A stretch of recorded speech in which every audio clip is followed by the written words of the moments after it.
सुप्रभात. जय जय रामकृष्ण हरी. 365 दिवसांच्या प्रवचन मालिकेतील आजचा दिवस 185. देह हा देवाच्या प्राप्तीकरता आहे. एकदा असे झाले की एका साधूकडे चोरांनी चोरी केली. ते पळून जात असताना शिष्यांनी पाहिले. तेव्हा चोरांना धरून त्या शिष्यांनी खूप चोप दिला. हे त्यांचे करणे गुरुला समजले. तेव्हा त्या चोरांना आणून गुरुने त्यांच्या अंगाला तेल वगैरे लावून स्नान घातले आणि त्यांना पंचपक्वान्नांचे भोजन दिले.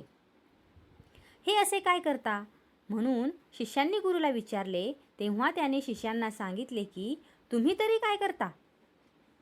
सर्वच जण देवाच्या घरी चोरी करीत आहेत. कारण आपल्याला त्याने हा जो देह दिला तो देवाची प्राप्ती करून घेण्यासाठी म्हणून दिला.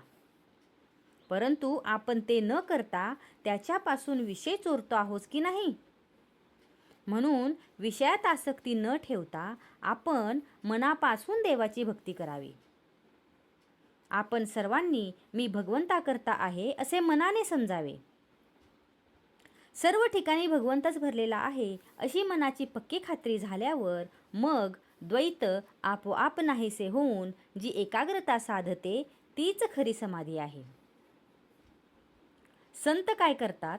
आपण चुकीची वाट चालत असताना अरे तू वाट चुकलास अशी जागृती आपल्याला देतात आणि खरा मार्ग दाखवतात. ते सदा सर्वदा समाधी सुख भोगीत असतात आणि नेहमी भगवंताविषयीच सांगत असतात. भगवंताच्या लीला पाहणाऱ्यांनाच खरा आनंद मिळतो.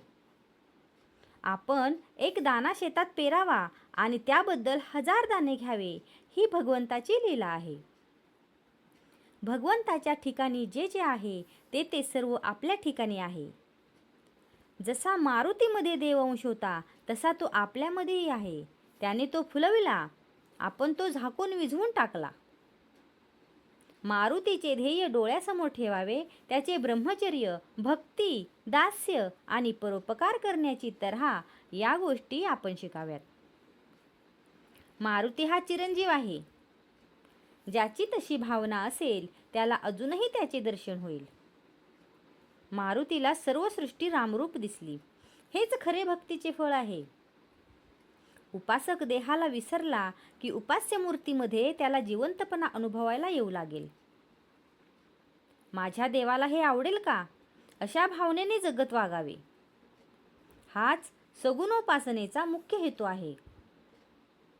भगवंत दाता आहे, तो माझ्या मागे आहे, तो माझे कल्याण करणारा आहे ही जाणीव झाली की जे मिळाले ते भगवंताच्या इच्छेने मिळाले ही भावना होऊन आहे त्या परिस्थितीमध्ये आपल्याला समाधान मिळेल.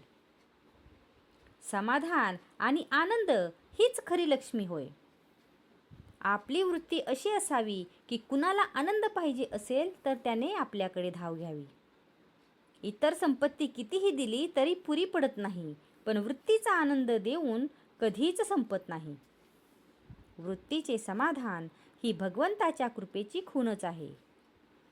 आजचा हा भाग तुम्हाला कसा वाटला हे कमेंट करून नक्की सांगा. कमेंटमध्ये लिहा. जय जय रामकृष्ण हरी.